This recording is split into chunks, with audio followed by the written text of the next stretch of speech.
Okay, so welcome to this lecture on computational humor, or the computational analysis of jokes and a consideration of how computers might invent jokes of their own, and in doing so, exhibit a sense of humor of their own. My opening slide here starts as I mean to go on with a joke. I've chosen a joke, one that I'm particularly fond of, a one-liner by the comedian Adam Marsh that he told at the Edinburgh Festival Fringe about 10 years ago. And his one-liner goes like this: I was raised as an only child, which really pissed off my sister. I've taken his one-liner and I've broken it into a two-handed double act joke. All right. One half told by each half of a double act.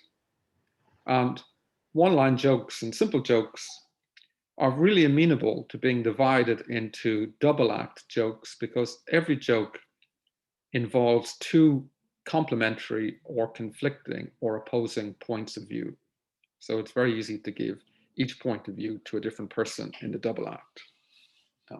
So what does the point of view mean? It means an expectation, a belief system, a prior inclination, an interpretation, say, of an ambiguous word that can mean two different things, or it can mean two approaches to processing a text.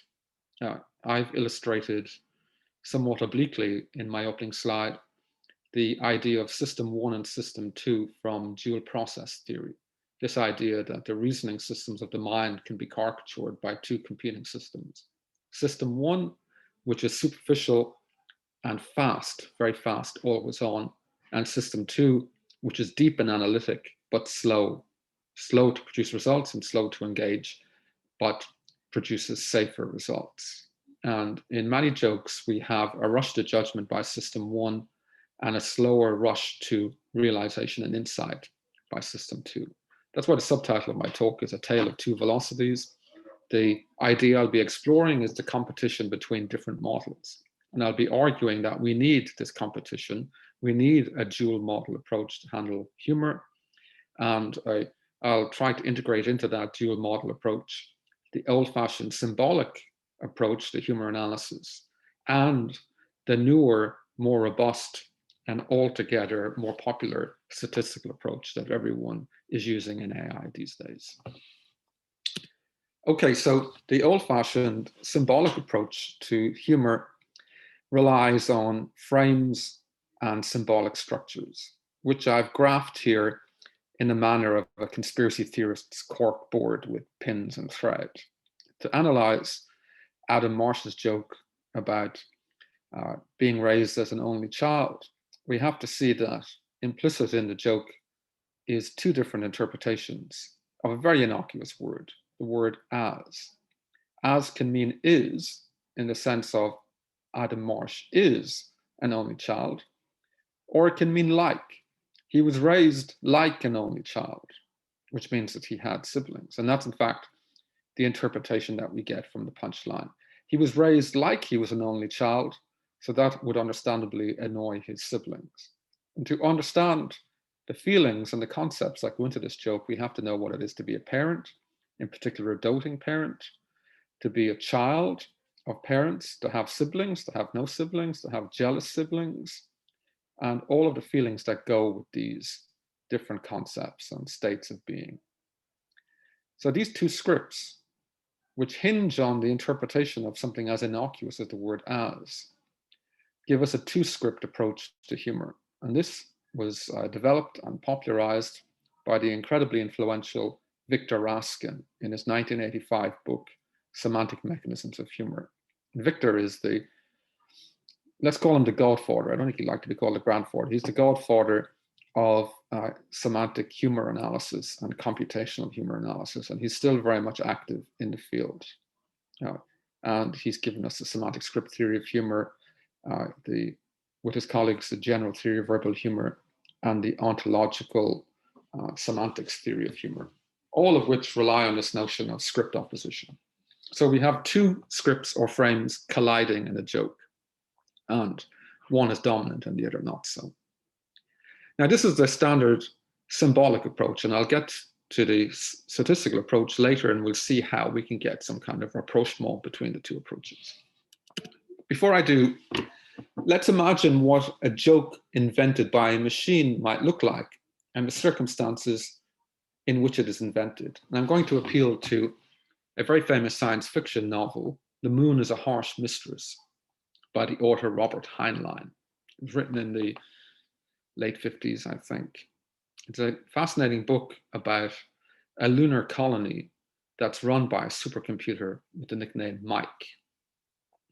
Now, Mike is responsible for everything that happens on the colony, from very large things, such as ensuring the oxygen mix of the people who live in this arid environment, to issuing their monthly paychecks. And he's got so many responsibilities, and he sees so many conflicting sides of human nature and the inherent conflicts in his own programming, that he's developed unexpectedly and without deliberate programming, a sense of humor.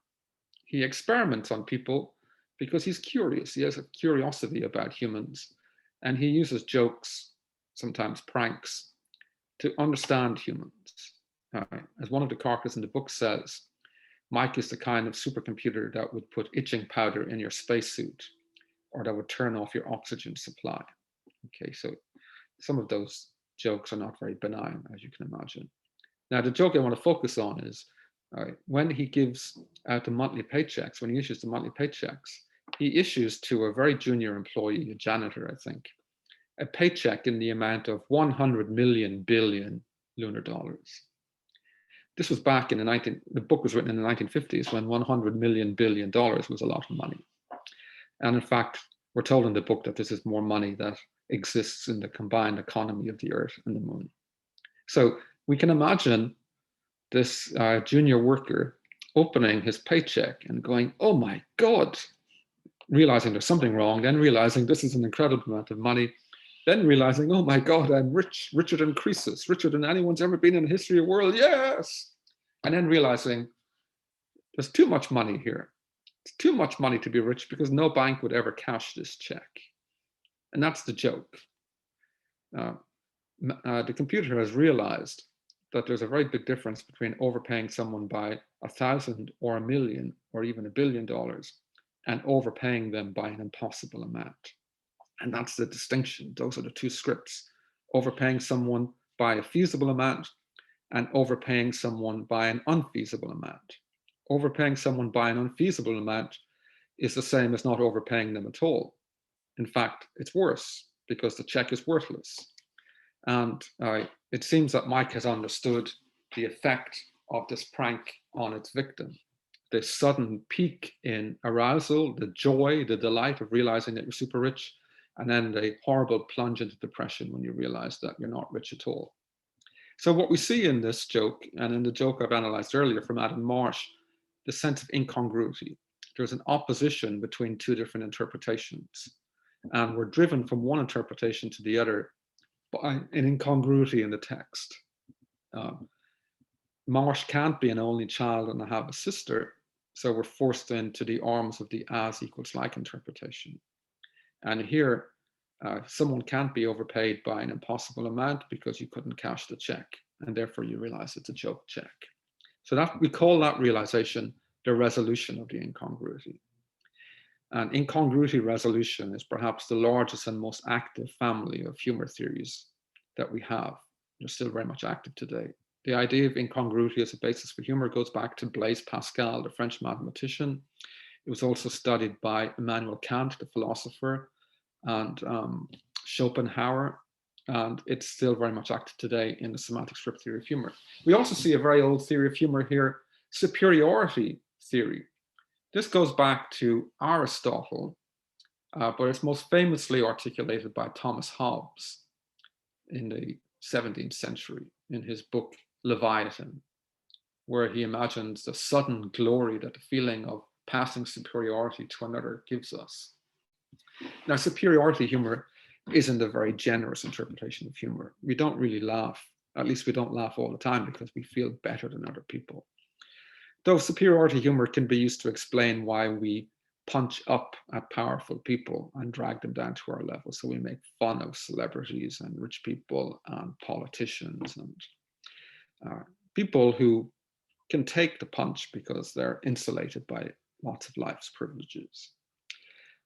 Something else that we see in this joke that Mike plays is its benignity, right? He's violated his programming in a sense. He's deliberately overpaid someone. More than that, he's violated the idea of overpaying someone by giving them an impossible pay increase. But it doesn't cost him anything. It doesn't cost the account anything because the check cannot be cashed. And though it affects the victim by playing with their moods, it doesn't really affect their financial well-being. They'll simply report the check as a dud and get a new one. There is this temporary feeling that they have that's not very pleasant, but they may come to see it as a joke. So the violation is a benign violation. And this is another popular theory of humor at the moment, advanced by Peter McGraw and Caleb Warren, the idea that jokes are funny to the extent that they are transgressive, but also to the extent that the transgression is benign. It's not really a true transgression. It's a perceived and resolvable transgression. And transgressions and incongruity, they both rely on prior expectations. So it takes knowledge to play with expectations. And you have to be cheeky in your use of expectations and your thwarting of them. So my favorite description of humor in a pithy phrase goes back to Aristotle, who described humor as a form of educated insolence. You're cheeky with what you know, and you definitely need to know something before you can be humorous. You cannot be humorous and ignorant. Now, Mike, in experimenting on these poor humans in the lunar colony, has come to understand something about human beings. Our moods can be modulated and affected by humor. And in fact, that's one of the main reasons that we use jokes on each other. Jokes play with interpersonal relationships and they modulate our moods. We hope that jokes delight us and improve our mood, but they can also, if they're mean, make us feel low and down. In this particular case, we can imagine, and in fact, Mike has to imagine, the arousal effect of the joke on its victim. He opens the check, he goes, this is odd. Then he goes, what the hell? This is not my salary, this is too big. Oh my God, this is so big. I'm rich, I can quit now, I can leave, I can do anything I want. He's at peak delight at this point. And then he realizes, wait, no one's ever going to cash this check. No, this is a dud, it's a joke. And then he comes to terms with the joke and all is back to normal. So the violation is benign, but this poor man has traveled a long way in a second. That mental realization has taken him to the heights of joy and the depths of despair and back to normal again. And it's that journey that the recipient goes on that jokes create and joke tellers understand, and they mold their texts to create that journey in the mind of the listener. And if you don't have that knowledge of how your joke is going to affect someone, you can't really be said to be telling a joke or to be making a joke. You're just throwing words out there, like throwing spaghetti at a wall and hoping that it's cooked well enough to stick, which is not the same as being creative and witty. Okay, so the poor victims' moods, they peak and they fall very precipitously. And they have a certain shape to them. And we could say that this is the shape of a joke.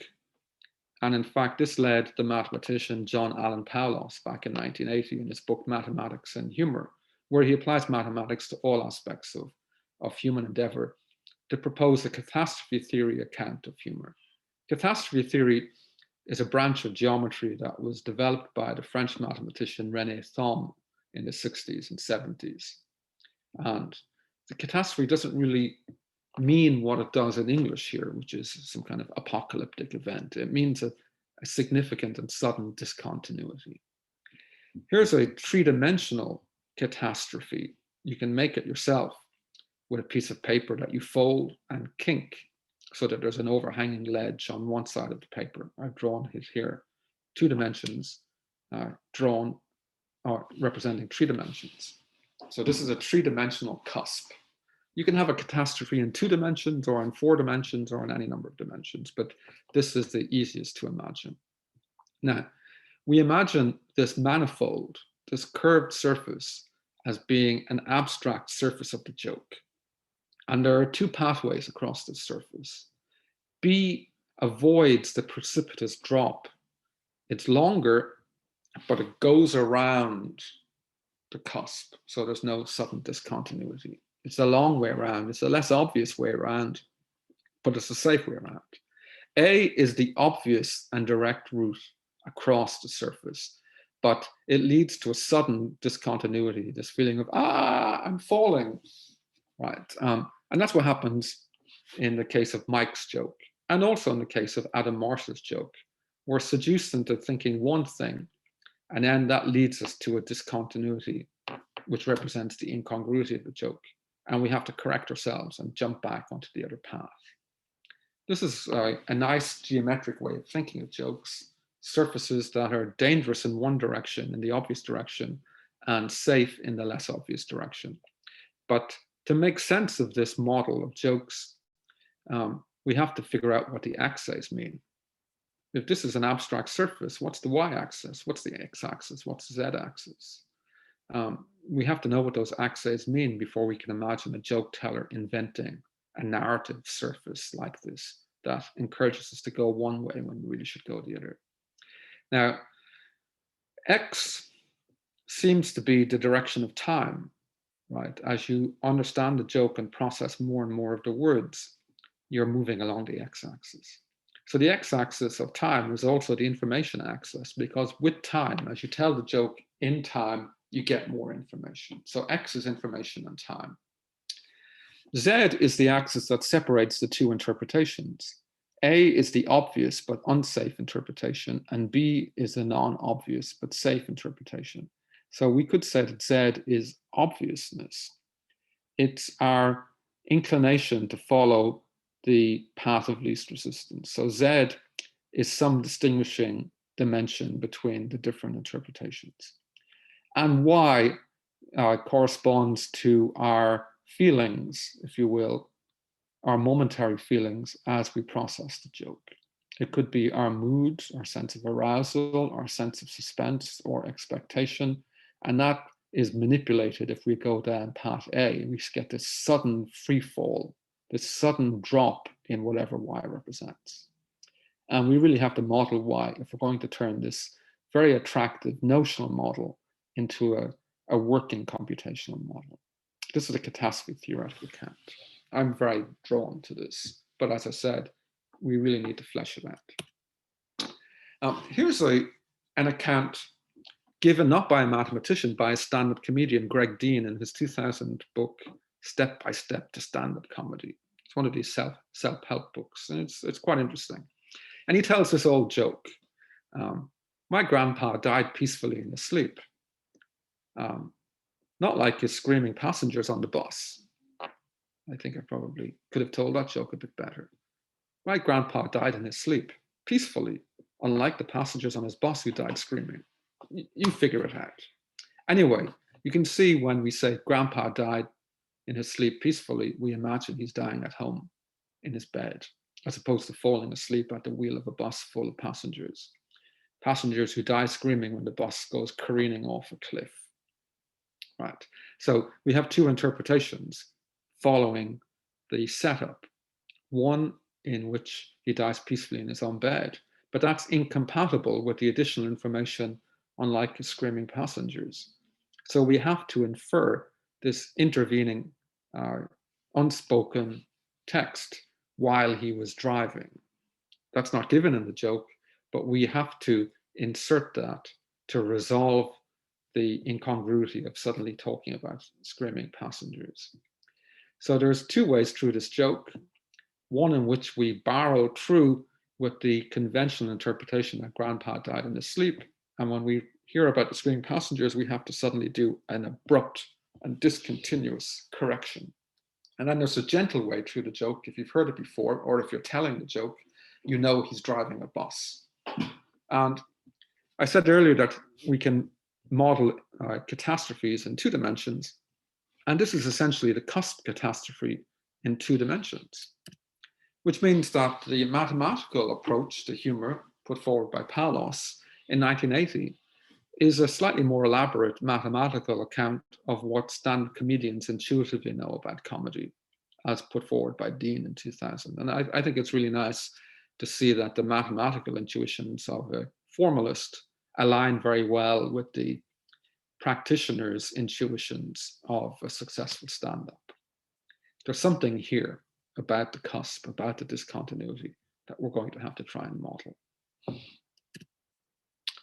Okay, so I said we'd have to look closer at the y-axis and to give it some computational account that really makes sense for a machine. I said it could be tracking the mood or the arousal of one of the characters in the joke, who turns out to be the butt of the joke. An interesting possibility is offered by Jürgen Schmidhuber, an AI researcher who is perhaps most well known for his work on LSTM networks, but he's got a hand in many topics. And he's put forward a formal theory of creativity and fun over the years. And it's a compressibility view. Let me try to explain this in as compressed a fashion as I can. Every day we're exposed to countless stimuli, and we conveniently label those stimuli by putting them into categories. We see dogs on the street, we say that's a dog. We see cats, that's a cat. We see people, we say that's a person. We see a park bench, that's a park bench. We see ducks in the park, that's a duck. And the more examples of a category we're exposed to, the more regularities we can extract. So we can only focus on the differences that make it different from the norm. And that allows us to compress stimuli. If we can recognize that a duck is a duck, we only have to focus on the most unusual features that make it different from the typical duck. And that means that our ability to recognize things is related to our ability to compress. The more we can compress a stimulus, the more familiar the stimulus is, because the more regularities that we expect we can remove. If we see a truly novel stimulus, we'll find it hard to compress. We may find it hard to categorize. We won't know what to call it. What category does it belong to? And that will make it very hard to compress. So familiarity is compressible, and unfamiliarity is uncompressible or less compressible. Moreover, if we mistakenly label a stimulus, we put it into the wrong category, then we won't be able to compress it so much, because it won't have the regularities that we expect of that category. But once we realize our mistake and realize the category it does belong in, we'll be able to get a sudden increase in compressibility. And that sudden increase in compressibility will correspond to the resolution of the joke. So the drop in compressibility corresponds to our confusion, what's going on, and then the correction is our understanding and resolution. So compressibility of the stimulus is a very interesting computational approach to modeling what's going on with the surprise factor in jokes. And it's also not arbitrary. Compression is a vitally important aspect of what a computer is expected to do when it's handling data. If you're a fan of the TV show Silicon Valley, which ran for 6 seasons, and it was about the travails of a startup company in Silicon Valley who are trying to market their compression algorithm, you'll see that compressibility and compression touches on almost every aspect of computer science, from cloud computing to AI. The show does that and shows that in vivid detail every week. And this really is something intrinsic to what a computer is doing. And by linking that to a notion of surprise, we can really model what's happening in a computer sense of humor that isn't just arbitrary or pretend. Okay. By the way, Schmidhuber refers to this compressibility as the basis of our subjective momentary simplicity, our perception of simplicity. And he goes on to talk about joy and fun and surprise, all modeled around this very basic notion, an intrinsic notion to a computer. So surprise and whether something matches our expectations and the extent to which we can compress something because it fits our expectations is fundamental to recognizing a humorous stimulus. Here's an example. And I use this example not because it's funny, because I want to show that humor exists on a cline. You have really funny jokes and you have jokes that are barely jokes, but they all exist on a continuum. I was passing a church recently and I saw this sign outside. It was a Methodist church. Love can solve most problems. And I was really struck by the choice of the word most. I don't expect most in the kind of platitudes you see put up outside a church. You'd expect it to say love can solve all problems. That's the kind of platitude you expect in the church. And I thought to myself, it would be just as odd to see a sign that said God forgives most sins, you know, a bit like Meatloaf, who will do anything for love except that. There are some sins that God won't forgive, and that's kind of surprising. I find the word most to be surprising, but it's not super surprising. It's just a bit surprising. There's something statistical going on here. And if we can model the statistics behind surprise in language, we're halfway to getting a model to detect and appreciate jokes. Here's another sign. I've been taking notes of lots of signs during lockdown. There's not much to do in the city except go out and look at the signs outside locked restaurants and bars. And this is a sign I saw outside a Vietnamese restaurant. Full list of takeaway beers and wives. Now, I use this example to point out the surprise. You don't expect to see wives at the end of this sentence. You expect to see wines. But this isn't a joke. I think it's funny, but it's not a joke because there's no interpretation. There's no story that would make this a joke. We can't imagine someone saying this deliberately. And in fact, what simply happened is that when someone was writing up the chalk sign, they didn't lean hard enough on the downward stroke of the N. So it just came out as wives instead of wines. And I think most human beings would recognize the mistake, but like me, would smile at the mistake. So we're halfway to being a joke here because of the unexpectedness. But what we're missing is the story that makes the unexpectedness interesting and a joke. And that's the interpretation. Recognizing the surprise is going to be the easy part. The interpretation is still going to be the really hard part. So how do we model the surprise, at least at a linguistic level? Well, we use data. The computer doesn't really have a life. It doesn't have life experience, but it's exposed to an awful lot of data. This is data from the web as available in Google's database of web n-grams. An n-gram is a sequence of n contiguous tokens. So bad day at the office is a 5-gram. These are all 5 grams. And they all begin with bad day at the. So the fifth word are it shows the different ways in which we can end the phrase bad day at the. And it seems that office is the winner here. In the database of web n-grams that Google has in its index, it's seen bad day at the office 5,403 times, whereas it's seen bad day at the computer just 42 times. Okay, so we get a sense from these counts, these raw counts, the different possibilities that we can have to flesh out a phrase. So full list of beers and, we expect wines to be very high on the list, and we expect wives to be, frankly, nowhere on the list. So we can take these raw counts and turn them into probabilities.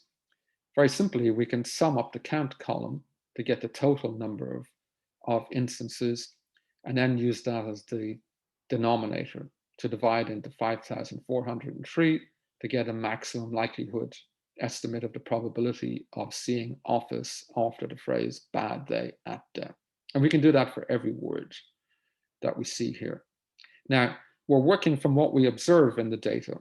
And if we calculate our probabilities based only on what we observe, we leave no probability for the things that we haven't ever seen. And we have to allow for surprise. even if you've got a rich data source like the web, we have to allow for people to say something that's not on the web. So we have to shave some of the probability mass off the observations to allow some probability mass to be allocated to the things that we've never seen. Otherwise, we can never be truly surprised. Remember, a probability distribution, all of the probabilities have to add up to 1. And we have a variety of smoothing mechanisms to help us do that. I'm not going to go into those, but they exist. And this would be an n-gram-based language model. So a language model is a probability distribution over all of the possible strings in the language. And it tells us the relative likelihood of one sentence over another. So a bad day at the office is more likely than a bad day at the chair, which doesn't make a lot of sense, right? So we can take a sentence such as, the dentist was grumpy because he had a bad day at the, and I think most people will fill in office as the most expected conclusion to that sentence. But if you were to instead see the word orifice, which is a perfectly acceptable, slightly technical word, instead of office, you'd be surprised. Now, it's a joke because orifice has a kind of naughty sense about it. It just means an opening. And in the terms of the body, it can mean the mouth in which the dentist is sticking his hand or her hand.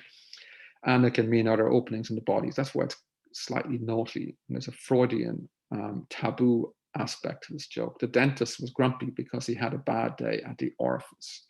This is a pun because the word we expect doesn't arrive, but the word that does arrive rhymes with the word we expect. It's phonetically similar. So we know that someone has deliberately replaced one word with the other, and the replacement makes sense in the context of a dentist. Raquel Giora and her colleagues call this an optimal innovation. It's a surprising use of language that is both familiar and very novel at the same time. For instance, the title of my talk, Your Wit is My Command, is an optimal innovation based on the phrase, your wish is my command. Okay, it's not a great joke, but it's clearly an optimal innovation. And if I was in the business of selling pizzas over the internet, I might use the slogan, your dish is my command. And then I would be like the pizza genie or whatever, selling you pizzas over the internet. Okay, so this is a pun and it's also an optimal innovation. And our language model gives us predictions, much like the compressibility model of Jürgen Schmidhuber as to what to expect next. So we expect office after a bad day at the, with probability of 0.837, and we expect orifice with probability 0 based on our observations. But since we shaved some of the probability mass off the observations to allow for the unexpected, we'd probably give orifice a probability of 0.0001 or something like that. So there's a discontinuity there in the probability of what we expect and the probability of what we see. And that discontinuity is the discontinuity that we saw in the Paulos catastrophe model. So we're some of the way towards modeling that Y dimension. Let me show you how this works in practice. You've all used Gmail, I guess, and you've seen this fascinating feature in Gmail called Smart Compose. The people at Gmail have trained a neural language model on vast amounts of the email data that they store, and it allows them to predict what you're going to type next, just like auto predict on your mobile phone. And it helps you to write emails in a really quite useful way.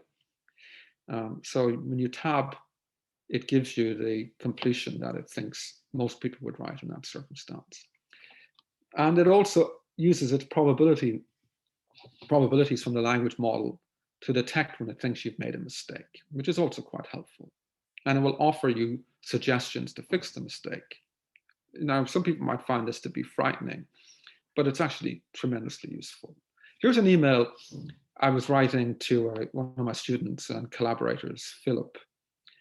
We both had this interest in seeing the movie Tenet, this Christopher Nolan movie, which came out last summer.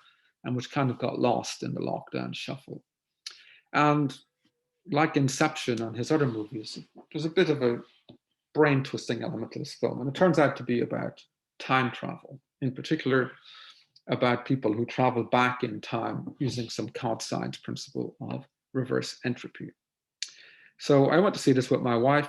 And when I was writing to Phil to arrange a meeting, I said, by the way, we went to see Tenet last night. Our brains are still bent out of shape, but we planned to see it again last week, so we'll understand it eventually. Here's my attempt at a joke. Now, it's educated insolence of sorts. I know what the film is about. I know that Phil knows what the film is about. Therefore, I can be relatively safe in playing with language like this. It's impossible for me to see something again in the past, unless I'm a character in the movie Tenet. So I'm being ironic.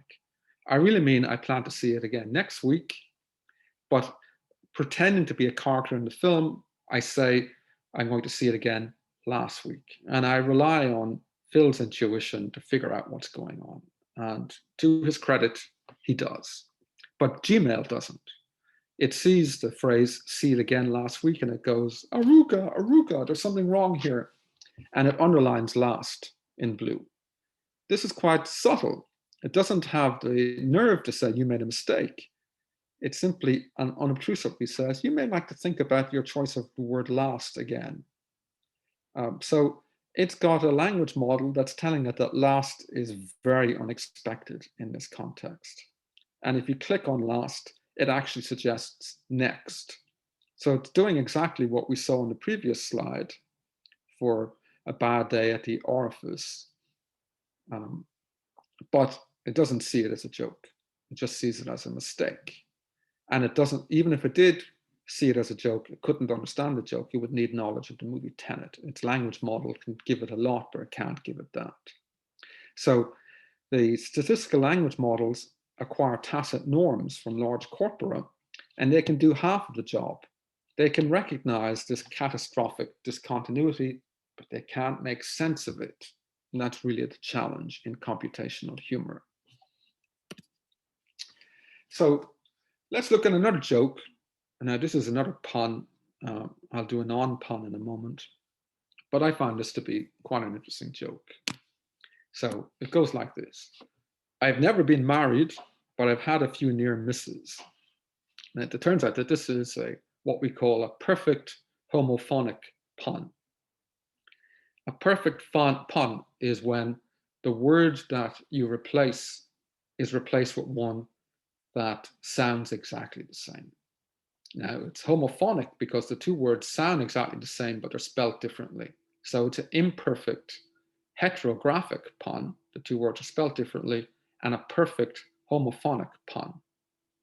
So when the language model sees, I've had a few near, well, its probability for the next word suggests that misses is very highly probable with probability 0.76. But what it sees is a word that's pronounced in exactly the same way, but spelled very differently. It's a completely different word, misses, as in a married woman. And of course, the smoothing part of the language model will give that a tiny probability, let's say 0.001. So there's our discontinuity. We're expecting one thing with a high probability, and we're getting something else with a very low probability. But magically, the two things rhyme. They have exactly the same sound. So this is the magic that we need for a pun. Now, let's not get carried away, though, because there are lots of words that we could have put after near that rhyme with misses. We could have said, I've had a few near fishes. I've had a few near kisses. I've had a few near masses. So it's clear that it's not enough that the word that we see is not only low probability and has a similar sound to the word we were expecting, it has to be semantically congruous with what went before. And this is a quantifiable notion. For instance, if I saw a few near kisses, you might think, well, kissing is a romantic notion, and romance has a fragile relationship to marriage. So kissing and marriage are related. So that makes kiss a good semantic choice to replace miss? It rhymes with miss, it has a low probability, and it's semantically congruent, but it's not a joke, or it's not a good one. If I had said a few near fishes, you might think, well, you don't marry fishes, but fish is related to romantic loss via the common phrase, there are plenty of fish in the sea. Someone dumps you and your friends say, oh, don't worry, there are plenty of fish in the sea. So the near miss is a fish that got away, but there are plenty more fish. I could go on all day with that interpretation, but it still wouldn't make this a damn bit funny. I've never been married, but I've had a few near fishes. It doesn't work, right? Even if you're SpongeBob SquarePants, stuff just doesn't work. And I could have said a few near masses, and you might think, well, mass could mean wedding mass. And you say, yeah, okay, knock yourself out with that, but it's still not funny. Why is a few near misses, MRS, funny? Well, it's not just because it's a perfect homophonic pun. It's because it speaks to the interpersonal relationship at the heart of the joke, and humor is all about interpersonal relationships. The near miss is a near wife, someone that, in this case, if the speaker is a man, that he almost married, right? So we invent a story, the untold story. The joke tells us one story, and we interpret the joke by inventing the untold story. The man who's a committed bachelor has studiously avoided being dragged down the aisle. So there have been a few relationships where he almost succumbed to the marriage trap in his mind. We're projecting into this imaginary person, but he's dodged the bullet, right? Or you might think that the speaker is a fiercely independent woman, and she's never been married, but she's had a few near misses in the sense that she's had a few situations where she was almost someone else's missus, and she's avoided that situation. So in either case, we have this interpersonal relationship that we don't get with the other interpretations. And we invent a story to understand the joke. And there's no amount of statistics that will account for both the empathy and the imagination that goes into that. And I think that's why we need, at least for this part of the process, the original symbolic semantic interpretation. Let's look at another joke, this time that isn't a pun, but in which the mechanisms are really rather similar. And I'm going to take a joke that was used and written for Jimmy Fallon on his Tonight Show on NBC, which is this long-running late-night chat show with lots of humor and humorous monologues. And it's based on the news of the day. This is a topical joke. The host has to come out every night and tell these jokes that speak to the news. And this is the ideal application, actually, for computer humor, to help people write jokes that speak to the moment. So the joke is this. A company in Seattle just came out with a new bacon-flavored cola. Now, this is a real event. And in fact, you have to try and stop these Willy Wonkas from adding bacon to everything. I was in Five Guys Burgers and Fries, and I saw on the milkshake menu that they had an option, add bacon to any shake, right? So, and I've seen places that sell chocolate covered bacon. It's really quite remarkable, the things that people add bacon to. And this is another example of weird and wonderful failed inventions, right? Like the fish smoothie or the cactus toilet paper or whatever.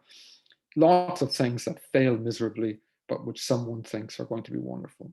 So Jimmy's joke goes like this. By the way, this joke I found in a really good book by Joe Toplin, Writing for Late Night TV. Joe is an award-winning comedy writer who's worked for all of the big shows, like The Fallon Show and The Leno Show, Conan O'Brien. A company in Seattle just came out with a new bacon-flavored cola. So if you love the taste of bacon and you love the taste of cola, you're about to realize how much you love them blank. Now, the obvious answer is together, because that's what the Willy Wonkas who invented this abomination, let's call it what it is. expect you to think. They're taking two very disparate things and they're mixing them together. And they're going to tell you, you love this and you love this, you're going to love them together. But the punchline to the joke, as delivered by Jimmy Fallon, is you're about to realize how much you love them separately. Now, the interpretation, the untold story, is that you're going to try this and you are going to be so sick and so disgusted that you realize that, yeah, I'm going to keep my bacon and my cola very, very far apart from now on. Okay, so what's the mechanism in the joke? It's not sound similarity as in a pun, it's semantic opposition. You're expecting together with a very high probability, that's what the language model is telling you. You get separately instead. Separately and together, they have no sound similarity, but they have a semantic dissimilarity. In fact, they're antonyms. They're the opposite of each other. And semantic opposition sits at the core of what makes jokes. The two scripts that we understand are somehow, irreconcilable. And here we attempt a reconciliation by inventing a story where you imagine you're going to like them together. You try this thing, you're horribly unwell, and you realize that you love them separately. So interpretation, even though it relies on things like measures of semantic fit, measures of phonetic similarity, measures of probability, and expectedness, these are all important, but the missing X ingredient is our own ability to imagine and invent a story to tie everything together. That's what interpretation is. Interpretation isn't a number or a label or a category. Interpretation is a story we invent for ourselves to make sense of the story that someone else tells us. And there's no getting around that.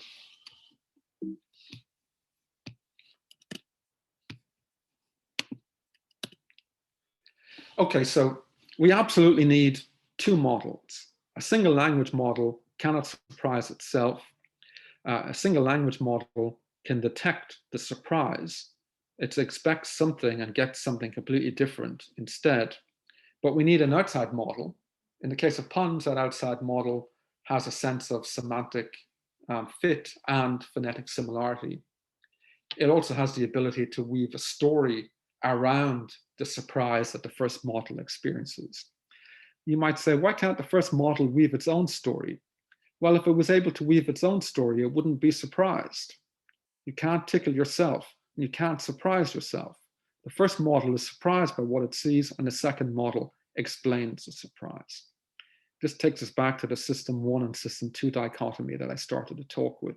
System 1 jumps in and is surprised. System 2 comes up behind, slower, more thoughtful, and explains why system 1 was surprised. And the two of them together create the humor. One model alone is insufficient. System 2 on its own is dull and analytic. System 1 on its own is easily confused and doesn't deliver understanding. It takes the two of them to be surprised and insightful in the same context. So we need two models. And one of the models is for the producer, but actually, I should say that the producer uses both models. The producer knows how the consumer will react and knows how the consumer should interpret the joke. The consumer has access to both models too, but at different times. It uses the standard model and is surprised, and then reaches for the second model to interpret why they were surprised. And they use these models in different way, which is why there's a difference in time course, there's a difference in perspective that's really important to the difference between being the producer of a joke and the consumer of a joke. And we have to model that if our machine is going to be both a producer and a consumer. I should say that this is borne out by what we call event-related potentials, or ERPs. These are studies of the brains of people who are processing texts. Electrodes placed around the scalp measure electrical potential. The different electrodes are aggregated to yield an average voltage, and then the scores for different people understanding the same stimuli are averaged to get us a general model of how people process that stimulus. So in the case of, I've never been married, but I've had a few near misses, if you present people with these different words, misses, for, as in mistakes, if you will, and misses as in wives, then we notice that the voltage peaks. The scale is inverted for ERPs. So the vertical scale runs vertically up to the negative. So a deflection to the negative results in a vertical peak, and a deflection to the positive results in a trough. And we see that around 400 milliseconds after the presentation of the troubling, unexpected misses word, wife misses, we see a sharp deflection. This is called the N400 peak, and it marks a semantic anomaly. It's very reliable.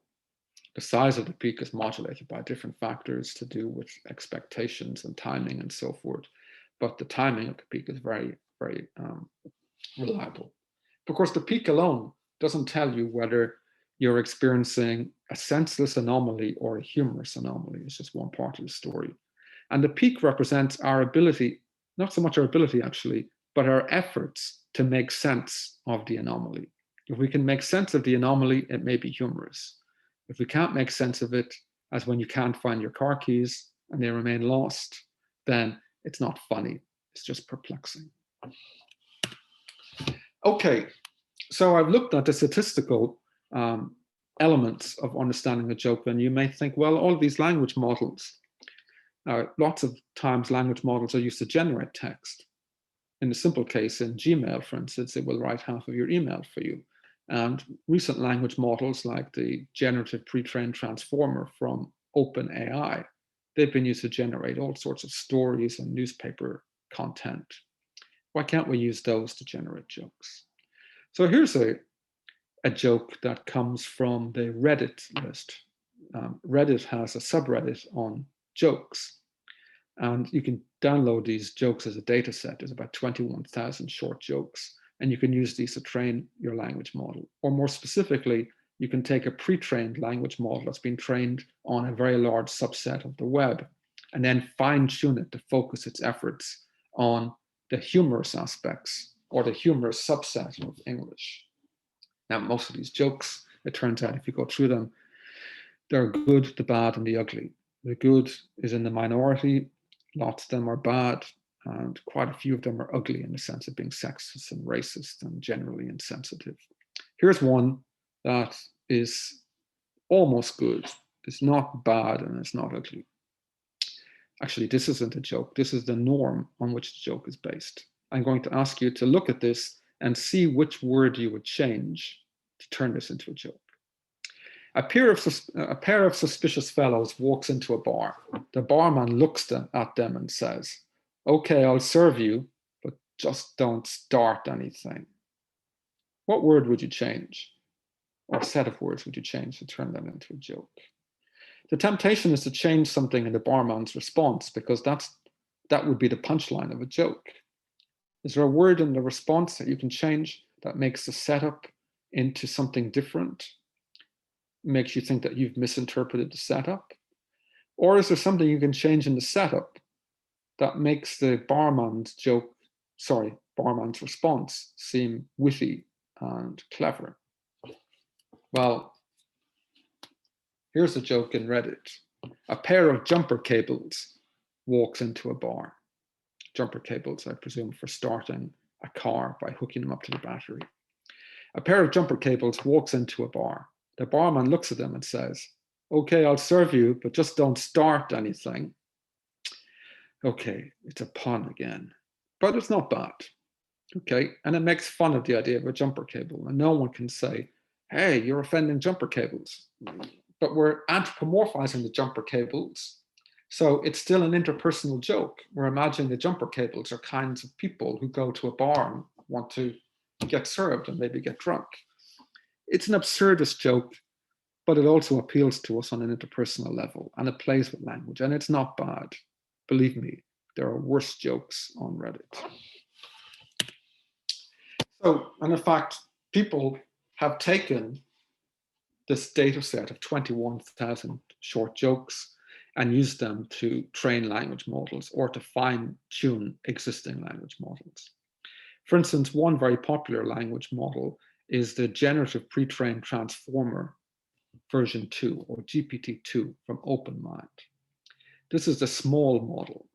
By small, it means that the model, which is a neural model, has 124 million trainable parameters, which get trained by exposing the model to about 40 gigabytes of crawled web text. And then you fine-tune the model by exposing it to new data and allowing a subset of its parameters to change and adapt to the new data. So you're not getting it to forget everything it already knows, but you're focusing its energies on a new subset of data that you're giving it. So I'm referring here to the work of Peter Baumgartner, which he describes in the web, where he takes these short Reddit jokes and he feeds them as fine-tuning data to a GPT-2 small model.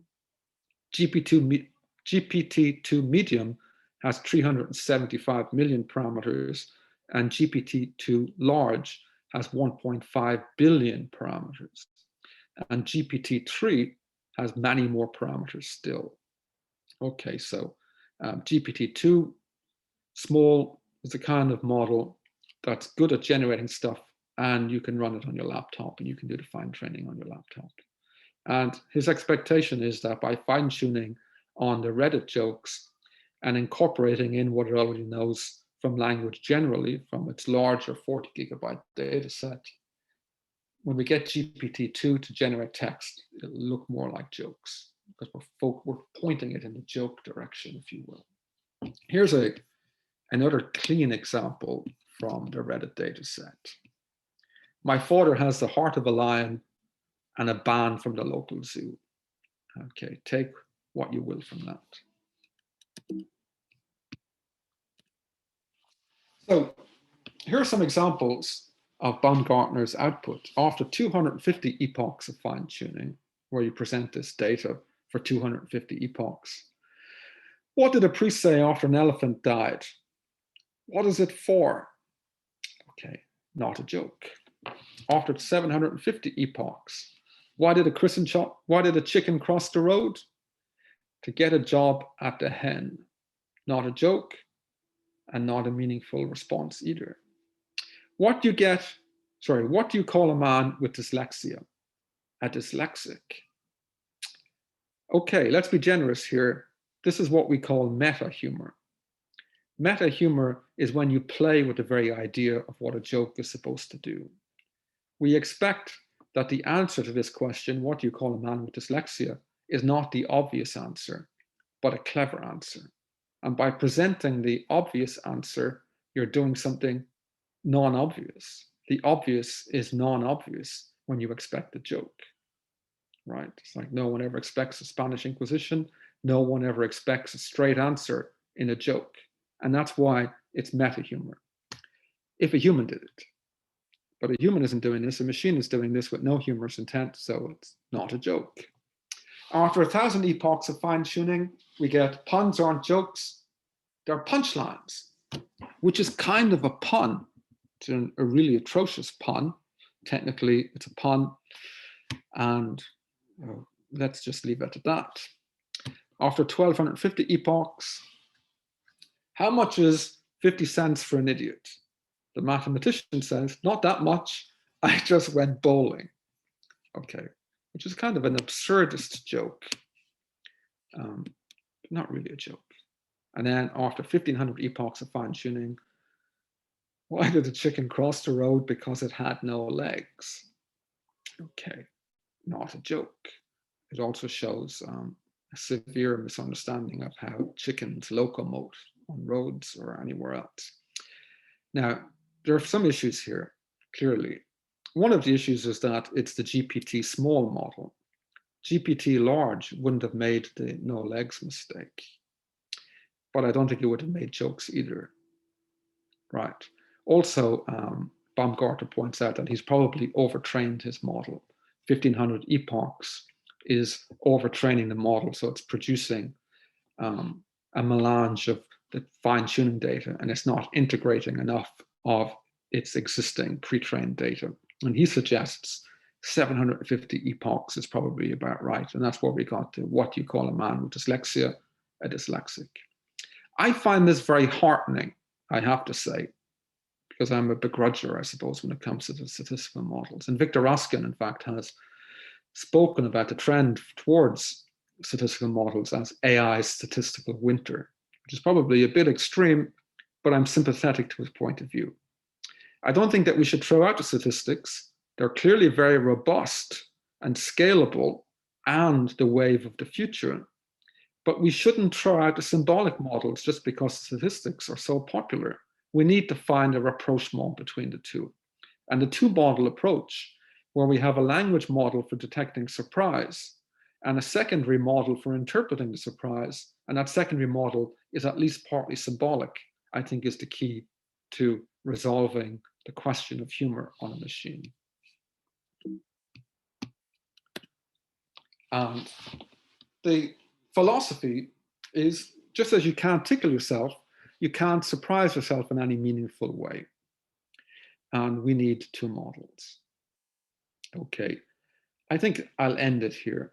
I'll briefly allude to the fact that the work I've been doing with Phil, the antagonist from the earlier email, has been largely symbolic, but we've always been looking for ways to introduce the scalability and robustness and surprise of statistical models. And if you're interested in checking out what we've been doing with symbolic approaches to humor, we have robots enacting, performing Shaggy Dog comic stories on stage with the help of the prim Alexa as the narrator. And the jokes rely on familiar knowledge about famous characters like Jane Marple or Reginald Jeeves or Darth Vader or Donald Trump and so on. And there are lots of dimensions along which humor can arise, some of which is accidental and some of which is deliberate. I'm going to leave it there. Hope that you've learned something about humor and the possibilities of a humorous machine. And let's hope that future efforts in this direction are more promising and, frankly, more entertaining. Thanks for your time.